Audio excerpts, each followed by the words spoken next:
വാളയാറിൽ ആൾക്കൂട്ടം കൊലപ്പെടുത്തിയ രാംനാരായണന്റെ കുടുംബത്തിന് 30 ലക്ഷം രൂപ ധനസഹായം നൽകാൻ തീരുമാനം. മന്ത്രിസഭാ യോഗത്തിലാണ് തുക സംബന്ധിച്ച് ധാരണയായത്. വിജിൻ വായാന്തോട് വിവരങ്ങൾ നൽകാനായി ചേരുന്നുണ്ട്. വിജിൻ, 25 ലക്ഷമെങ്കിലും ധനസഹായം വേണമെന്നായിരുന്നു രാംനാരായണന്റെ കുടുംബത്തിന്റെ ആവശ്യം. ഇപ്പോൾ അതിലൊരു തീരുമാനമായിരിക്കുന്നത്. എങ്ങനെ, ഏതൊക്കെ വകുപ്പുകളിൽപ്പെടുത്തി നൽകാനാണ് ധാരണയായിരിക്കുന്നത്? എന്തൊക്കെ വിവരങ്ങളാണ് നൽകാനുള്ളത്?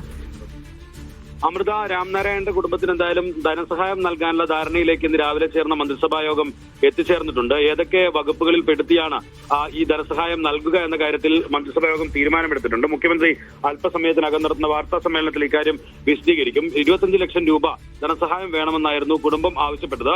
അതിനെ തുടർന്ന് മന്ത്രി എം ബി രാജേഷും കെ രാജനും ഉൾപ്പെടെയുള്ളവർ കുടുംബവുമായി സംസാരിച്ചിരുന്നു. ആ കുടുംബവുമായി സംസാരിച്ചപ്പോൾ തന്നെ ധനസഹായം നൽകുമെന്ന കാര്യം സർക്കാർ ഉറപ്പു നൽകിയതാണ്. കഴിഞ്ഞ ദിവസം വി ശിവൻകുട്ടിയും ഇന്നത്തെ മന്ത്രിസഭാ യോഗത്തിൽ തീരുമാനമെടുക്കും എന്ന് വ്യക്തമാക്കുകയും ചെയ്തതാണ്. അതിന്റെ അടിസ്ഥാനത്തിലാണ് നിലവിൽ ഇപ്പോൾ മന്ത്രിസഭാ യോഗം രാംനാരായണന്റെ കുടുംബത്തിന് ധനസഹായം നൽകാനുള്ള തീരുമാനത്തിലേക്ക് എത്തിയിരിക്കുന്നത്. ഏതൊക്കെ വകുപ്പുകളിൽ, ഒറ്റ വകുപ്പോ അല്ലെങ്കിൽ മുഖ്യമന്ത്രിയുടെ ദുരിതാശ്വാസ നിധിയിൽ നിന്നോ അങ്ങനെയുള്ള വകുപ്പുകളിലല്ല നിലവിൽ ധനസഹായം നൽകാൻ തീരുമാനിച്ചിരിക്കുന്നത് എന്നുള്ളതാണ് ഇപ്പോൾ മനസ്സിലാക്കാൻ കഴിയുന്നത്. എന്തായാലും ഇന്ന് അല്പസമയത്തിനകം 5 മണിക്ക് ചേരുന്ന വാർത്താ സമ്മേളനത്തിലായിരിക്കും മുഖ്യമന്ത്രി കാര്യങ്ങൾ വിശദീകരിക്കുക. അമൃത.